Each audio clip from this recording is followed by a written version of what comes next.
3 का 10th सम है, बहुत ही प्यारा है, आसान सम है। क्या कहता है?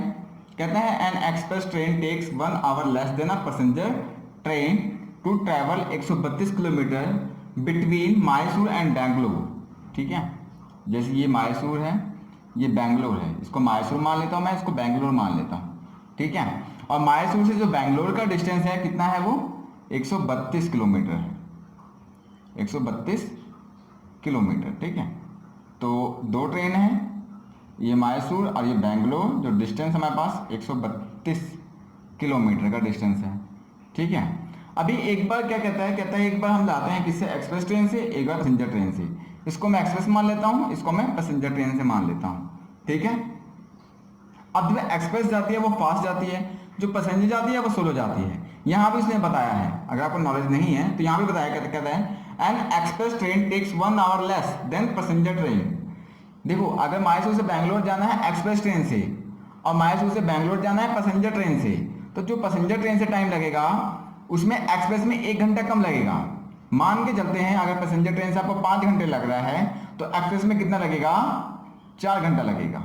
ठीक है, मतलब 5 - 1, 1 घंटा लेस बोला है ना। आप देखो, an express train take 1 hour less than passenger train.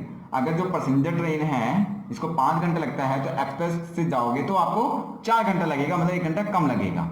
ठीक है, उसके बाद कहते हैं जो स्पीड ऑफ एक्सप्रेस ट्रेन है is 11 kilometre per hour more than passenger train. Find the average speed of two train.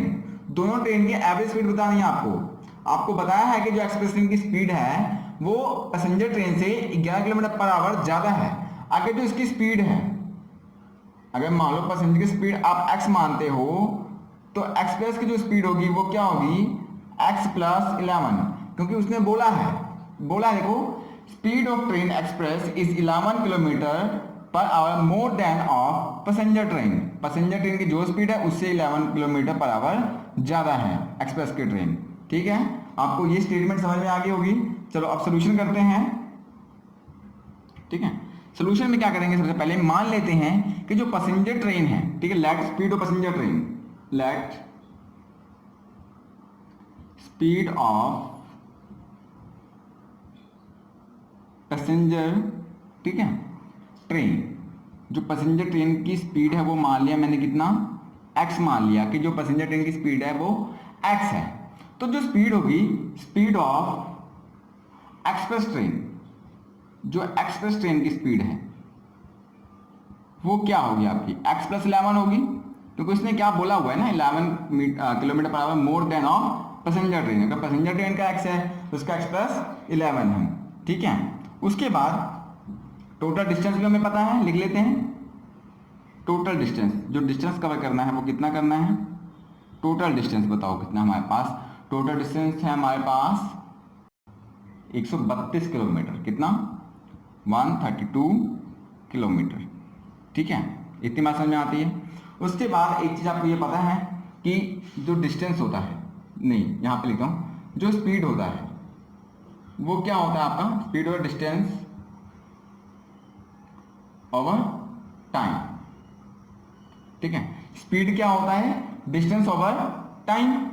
अब जो टाइम क्या होगा, अगर मैं पूछूं टाइम क्या होगा, टाइम कितना चला जाएगा? स्पीड नीचे आ जाएगा। तो टाइम होता है डिस्टेंस ओवर स्पीड। क्या होता है? डिस्टेंस ओवर स्पीड होता है। ठीक है, तो टाइम निकालते हैं दोनों के लिए, एक पैसेंजर ट्रेन का भी टाइम निकालते हैं और एक्सप्रेस का भी टाइम निकालते हैं। तो पहले टाइम निकालते हैं किसका? हम लोग पैसेंजर ट्रेन का टाइम निकालते हैं। तो टाइम टेकन बाय, निकालें, time taken by passenger train, time taken by passenger train. तो टाइम का मैंने फॉर्मूला आपको बताया क्या होता है। टाइम का फॉर्मूला डिस्टेंस ओवर स्पीड। तो डिस्टेंस हमारे पास कितना है? 132 ही है, और अपॉन स्पीड किसके लिए निकालेंगे? पैसेंजर ट्रेन के लिए निकालेंगे। तो स्पीड ऑफ पैसेंजर ट्रेन कितना हमारे पास? x माना है हमने, तो ये आ गया टाइम टेकन इसका, पैसेंजर ट्रेन का। अब same time taken by express train, express train. ठीक है, तो टाइम का फॉर्मूला क्या होता है? Same, distance over speed. Distance कितना हमारे पास? 132, और स्पीड, देखो अब स्पीड का प्रॉब्लम पड़ा, देखो स्पीड ऑफ पैसेंजर ट्रेन क्या हमारे पास x प्लस 11, तो यहाँ कितना आ गया के पास x प्लस 11। इतनी बात समझ में आती है? अब बहुत है, बहुत आसान है सब, ठीक है, अब तो कुछ नहीं रहा। अकॉर्डिंग टू गिवन कंडीशन देखते हैं, अकॉर्डिंग टू गिवन कंडीशन, जो कंडीशन हमें क्वेश्चन के अंदर बताई गई है, अगर उसके अकॉर्डिंग देखें तो क्या है, देखो क्या है, express train takes 1 hour less than passenger train. अगर पैसेंजर ट्रेन से जो टाइम लगता है उसमें से आप एक्सप्रेस ट्रेन को माइनस कर दोगे तो कितना आ जाएगा, 1 आ जाएगा। तो मैंने आपको अभी बताया, देखो जैसे इसको टाइम लगता है 5 घंटा, इसको लगता है कितना 5 - 1 मतलब 4 घंटा, ठीक है। अगर जो आप पैसेंजर ट्रेन से सफ़र कर रहे हो और एक्सप्रेस ट्रेन से सफ़र करते हो सेम डिस्टेंस, तो एक्सप्रेस से 1 घंटा कम लगता है। अगर इसको लगता है 5 घंटा तो एक्सप्रेस लगेगा आपको 4 घंटा, तो वही तो हमने निकालना है। 4 घंटा निकाला कैसे हमने, इसके टाइम से इसके टाइम को माइनस कर दोगे तो 1 आ जाता है आपके पास, ठीक है। तो देखो कैसे निकालना आपको, आपने क्या करना है, जो इसका टाइम ज़्यादा लगेगा, टाइम किसका ज़्यादा लग रहा है, पैसेंजर ट्रेन का टाइम ज़्यादा लग रहा है ना, एक्सप्रेस का कम लग रहा है, तो पैसेंजर ट्रेन के टाइम से एक्सप्रेस ट्रेन के टाइम को माइनस कर दोगे तो कितना आएगा, 1 किलोमीटर 1 आवर आएगा। ये हमें गिवन कंडीशन है। तो सिंपली आपने लिखना है यहाँ पे क्या, 132 over x minus 132 over x plus 11 equal to 1। ये हमारे पास स्टेटमेंट बन गई। अब इसको सॉल्व कर लेते हैं, इसको बनाते हैं क्वाड्रेटिक इक्वेशन। क्वाड्रेटिक इक्वेशन बनाने के बाद इसको सोल्यूशन कर लेते हैं, हमारे पास आ जाएगा आंसर। तो चलो x प्लस 1 और x का क्या लेते हैं, एलसीएम लेते हैं। तो अगर मैं इसका एलसीएम लूँ तो क्या जाएगा मेरे पास, x प्लस 11, ये एलसीएम आ गया। तो उसके बाद x से x क्या हो जाएगा, कैंसिल, तो x प्लस 1 नहीं, फिर x प्लस 1 बचेगा यहाँ पे, देखो x से x कैंसिल हो जाएगा ना, x प्लस 1 बचेगा। इसको क्या करूँगा मैं, 132 से मल्टीप्लाई कर दूंगा। तो 132 से मैंने मल्टीप्लाई कर दिया किसको, x प्लस 11 को, ठीक है। उसके बाद साइन कहाँ पे, माइनस का। उसके बाद x प्लस 11 कैंसिल हो जाएगा, बच गया x, तो माइनस का कितना आ जाएगा, 132x इक्वल टू क्या हमारे पास 1। इतनी तो बात समझ में आती है, ठीक है। चलो अब सोल्यूशन करते हैं। नेक्स्ट क्या है, इसको सॉल्व कर लेते हैं। एक्स स्क्वायर, एक्स को एक्स से मल्टीप्लाई किया कितना आ गया मेरे पास, एक्स को एक्स से मल्टीप्लाई किया तो आ गया एक्स स्क्वायर, प्लस 11 को एक्स से मल्टीप्लाई किया कितना आ गया मेरे पास 11x आ गया, ठीक है। अब 132 को एक्स से मल्टीप्लाई किया कितना आ गया 132x, प्लस का साइन है प्लस डाल दिया, 132 को 11 से किया मल्टीप्लाई तो देखिए कितना आता है 132 को मैंने 11 से मल्टीप्लाई किया कितना आएगा 2 3 1 1 2 1 3 1 1। सेम फिर से कितना आ जाएगा 132, कितना हो गया 2 3 2 5 और 1 4 1 1452, कितना हो गया आपके पास 1452। साइन माइनस का है 132 x इक्वल टू 1। स्टूडेंट तो हमारे पास आ गया 132x plus 1452 minus 132x upon x square plus 11x, ठीक है, इक्वल टू 1। ये आ गया हमारे पास, ठीक है। अब क्या होगा, ये जो चीज़ है एक्स स्क्वायर प्लस 11x, ये जो होगा इधर जाके क्या होगा मल्टीप्लाई 1 के साथ, तो स्टेटमेंट क्या आ जाएगी सेम। ये तो एज इट इज रहेगी। चलो लिखते हैं पहले इसको एज इट इज, फिर आगे सॉल्व करते हैं। 132x, ठीक है, उसके बाद 15 प्लस 1452 माइनस 132x, उसके बाद इज इक्वल टू, अब हमें पता है ये चीज़ क्या होगी, चल के इधर चली जाएगी, तो क्या चलेगी एक्स स्क्वायर प्लस 11x। इतनी बात समझ में आती है, ठीक है, ये इक्वल का साइन है, ठीक है। चलो अब ये क्या है 132x प्लस का 132x माइनस का, ठीक है, तो ये क्या कर दिया मैंने, कैंसिल हो गए, प्लस माइनस तो कैंसिल हो जाते हैं। अब ये जो 1452 है ये क्या होगा इक्वल के इधर चला जाएगा, जब इधर चला जाएगा तो साइन क्या हो जाएगा, इसका ऑपोजिट हो जाएगा।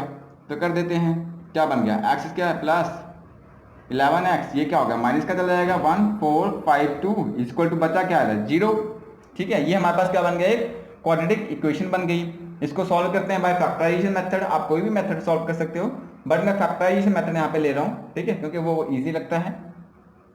तो 1452, ठीक है, तो ये हो गया मेरे पास, कैल्शियम निकालें, फैक्टर बनाएं, 2 7 14, 2 दूनी 4, 2 6 12, ठीक है।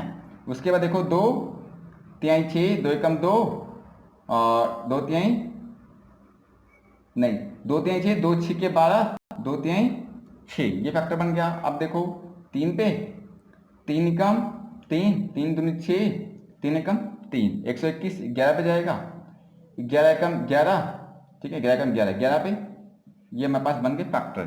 क्या फैक्टर बने हमारे पास? फैक्टर हमारे पास बने, अगर मैं यहाँ पे लिखूँ, ठीक है स्पेस बना के, तो अब ध्यान से देखो फैक्टर क्या बनते हैं हमारे पास, 2 2 3 11 और 11, ठीक है 11 3 33, 2 दूनी 4, 4 को 11 से मल्टीप्लाई कर 44 आ गया। और ये कितना बन गया आपके पास 33, 44 में से 33 गए 11 बनते हैं, तो यहाँ पे आपको 11 चाहिए, 11 आ रहा है, मतलब इसके दो फैक्टर बना दिए 44 एंड 33। तो निकालो यहाँ पे x square plus 44x minus 33x minus 1452 equal to 0, ये बन गया। अब क्या करना है आपको, इसमें से और इसमें से कॉमन निकालना है, ठीक है तो कॉमन निकालो, x बाहर निकाला, इसमें भी x इसमें भी x, बचा क्या x स्क्वायर था, एक x बाहर आ गया, बचा क्या यहाँ पे 44, ठीक है 44 बच गया। उसके बाद साइन यहाँ पे माइनस, तो 33 क्या करेगा ले मैंने कॉमन निकाला, बचा क्या अंदर x प्लस 44 इक्वल टू 0, ये चीज़ आ गई आपके पास, ठीक है। जब 33 को 44 से मल्टीप्लाई करोगे, 33 को 44 से मल्टीप्लाई करोगे तो कितना आएगा 1450 ही आएगा, 1550 आएगा, मतलब जो कॉमन निकाला है मैंने यहाँ पे 33 वो सही निकाला है, ठीक है इतनी बात समझ में आती है। अब क्या करते हैं हम लोग, ये x है कि माइनस का 33 है, इसको एक ब्रैकेट में लिखो, x माइनस 33 को एक ब्रैकेट में लिखा मैंने, ठीक है उसके बाद x प्लस 44 को एक ब्रैकेट में लिख दिया मैंने इक्वल टू 0। चलो 1 बाय 1 करते हैं, x माइनस 33 इक्वल टू 0, उसके बाद x plus 44 equal to 0, x की वैल्यू कितनी आ गई यहाँ पे -44 और x की वैल्यू कितनी आ गई यहाँ पे 33। तो हमें पता है जो स्पीड जो निकाली हमने, ठीक है x क्या है आपके पास स्पीड है, ठीक है किसकी पैसेंजर ट्रेन की, तो स्पीड माइनस में नहीं हो सकती, इसलिए हम लोग इसको क्या कर रहे हैं यहाँ पे नेग्लेक्ट कर रहे हैं, क्या कर रहे हैं यहाँ पे नेग्लेक्ट कर रहे हैं, ठीक है नेग्लेक्ट नहीं लिखेंगे रिजेक्टेड लिखेंगे, ठीक है यहाँ पे रिजेक्टेड लिख देते हैं। तो रिजेक्टेड कर दिया हमने इसको माना, तो ये हमारे पास जो आंसर आया, क्या आया आंसर हमारे पास, जो स्पीड ऑफ आया ट्रेन हमारे पास कितना आया 33 आया, ठीक है स्पीड ऑफ पैसेंजर ट्रेन कितना आया हमारे पास, स्पीड ऑफ पैसेंजर ट्रेन कितना आया 33 किलोमीटर पर आवर, ठीक है। उसके बाद जो स्पीड ऑफ एक्सप्रेस ट्रेन कितना आएगा, वो x प्लस 11 था, तो कितना आ गया आपके पास, x की वैल्यू 33 आई है, प्लस 11 कितना हो गया 44 किलोमीटर पर आवर, ये आपके पास आंसर आ गया।